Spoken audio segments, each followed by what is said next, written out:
BRS రజతోత్సవ సభకు జనం వెల్లువలా తరలి వస్తున్నారు. బస్సులను ముస్తాబు చేసుకుని మంచినీళ్లు, భోజనం వండుకుని సకల ఏర్పాట్లు చేసుకుని సభకు బయలుదేరారు. మార్గ మధ్యలో వనభోజనం చేశారు. ఖమ్మం, వరంగల్ సరిహద్దులో సభ సంబరంపై మరింత సమాచారం మా ప్రతినిధి సాంబశివరావు అందిస్తారు. కేసీఆర్ సభ అంటే జనజాతరను తరలిస్తుంది. కేసీఆర్ సభ అంటే మేడారం జాతరను తలపిస్తుందని చెప్పుకున్నాము. అదే రకమైనటువంటి పరిస్థితి ఇప్పుడు ఖమ్మం వరంగల్ రహదారి మీద కనపడతా ఉంది. ఒక వనభోజనాలకు వెళ్ళినట్టుగా బీఆర్ఎస్ కార్యకర్తలంతా కూడా భోజనం చేస్తున్నారు. తరలి వెళ్ళేటువంటి క్రమంలో తమకు అవసరమైనవి అన్ని తమ ఇంటి దగ్గర నుంచి సమకూర్చుకున్నారు. భోజనం వండుకొని వచ్చారు. వైట్ రైస్తో పాటు చికెన్ కర్రీ, సాంబారు, అట్లాగే మంచినీళ్లు, సరిపడా మంచినీళ్లు తెచ్చుకొని మధ్యలో ఆపుకొని భోజనం చేస్తూ ఉన్నారు. వీళ్ళంతా కూడా ఖమ్మం నగరానికి చెందినటువంటి వాళ్ళుగా చెప్తా ఉన్నారు. ఖమ్మం నగరం 31వ డివిజన్ చెందినటువంటి బీఆర్ఎస్ పార్టీ నాయకులు ఉన్నారు, కార్యకర్తలు ఉన్నారు, రకరకాల ప్రాంత ప్రజలంతా ఉన్నారు. చక్కగా భోజనం చేసి కేసీఆర్ సభకు వెళ్ళాలనేటువంటిది దృఢ సంకల్పంగా కనపడుతుంది. ఒక చెట్టు నీడ చూసుకున్నారు. ఆ నీడను ఆసరాగా చేసుకొని మంచినీళ్ళ బాటిల్ కూడా తెచ్చుకున్నారు. తమతో పాటు ఈ మంచినీళ్ళ బాటిల్ను కూడా బస్సులో పెట్టుకొని సభకు తరలి వెళ్తున్నారు. ఒక మంచి చెట్టు నీడ చూసుకొని ఆ నీడలో భోజనం చేస్తున్నారు. మనతో పాటు ఖమ్మం నియోజకవర్గానికి సంబంధించిన కొంతమంది ఉన్నారు. వాళ్ళు అడుగుదాం.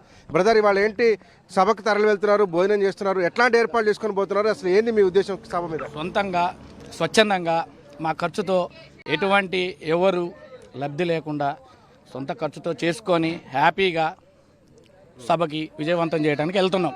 దండగల రాంబాబు గారి ఆధ్వర్యంలో 31వ డివిజన్. నిన్న దాకా ఎండ విపరీతం కొట్టింది, ఇవాళ ఏంది చల్లగుంది? ఏంది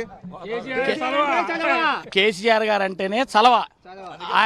ఆయన చేసే సభ కదా, అందుకే చల్లదనం. దేవుడు కర్ణించిండు, చల్లదనం ఉంది. ఆయన ఉంటే రాష్ట్రం కూడా చల్లగా ఉంటుందని అర్థం. అందుకే దేవుడు కూడా చల్లబడ్డాడు. మా మొహాన్ ఏమైనా చెమటలు ఉన్నాయా? పొద్దున ఇట్నే స్నానం చేసి వచ్చినా ఇట్లనే ఉన్నా. అంతే. జై కేసీఆర్. ఈరోజు మేము సదహాగా తలాయిని తీసుకొని ప్రశాంతంగా భోజనం తెచ్చుకున్నాం, వాటర్ క్యాన్లు తెచ్చుకున్నాం, మంచిగా బస్సు మాట్లాడుకున్నాం, ప్రశాంతంగా వచ్చినాం. ఇక వాతావరణం కూడా మా గురువుగారు, మా బాబాయ్ కేసీఆర్ బాబాయ్, మా కేసీఆర్ బాబాయ్, జై కేసీఆర్. ఆ కేసీఆర్ గారి నాయకత్వంలో ఇలా నడుస్తుంది. మళ్ళీ ఆయనే రావాలి, మళ్ళీ కారే రావాలి, సారే రావాలి. జై అజయ్ అన్న. నెక్స్ట్ తప్పకుండా వచ్చేది కేసీఆర్ గారి గవర్నమెంట్. దాంట్లో ఎటువంటి ఆలోచన లేదు. అందరం స్వచ్ఛందంగా ఖమ్మం నుంచి దగ్గర 2 బస్సులు మీరు చూస్తున్నారు కదా, 100 మంది.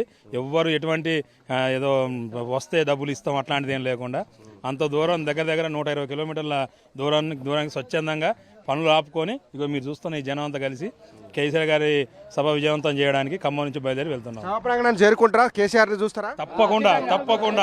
తప్పకుండా మీటింగ్ అంతా అయిపోయేదాకా ఉండి మా మీటింగ్ సార్ మాట్లాడిందంతా విని తిరిగి ప్రయాణం అవుతాం. అది ఎంత కష్ట నష్టాలు కోర్చైనా, ఎంత శ్రమపడైనా ఆ సార్ మొత్తం విన్నాక అక్కడి నుంచి బయలుదేరుతాం. Thank you so much. ఇది ఖమ్మం నగరానికి సంబంధించినటువంటి 31వ డివిజన్ సంబంధించినటువంటి ప్రజలు కేసీఆర్ సభకు తరలి వెళ్తున్నారు. వెళ్ళేటువంటి క్రమంలో భోజనం చేసి తమతో తెచ్చుకున్నటువంటి మంచినీళ్ళు అన్ని సమకూర్చుకొని వెళ్తున్నారు. ఖచ్చితంగా కేసీఆర్ సభ చలవను చేస్తుంది కాబట్టి, రాష్ట్రానికి చలవ తీసుకొస్తుంది కాబట్టి ఇవాళ వాతావరణం చల్లబడ్డదని చెప్తున్నారు.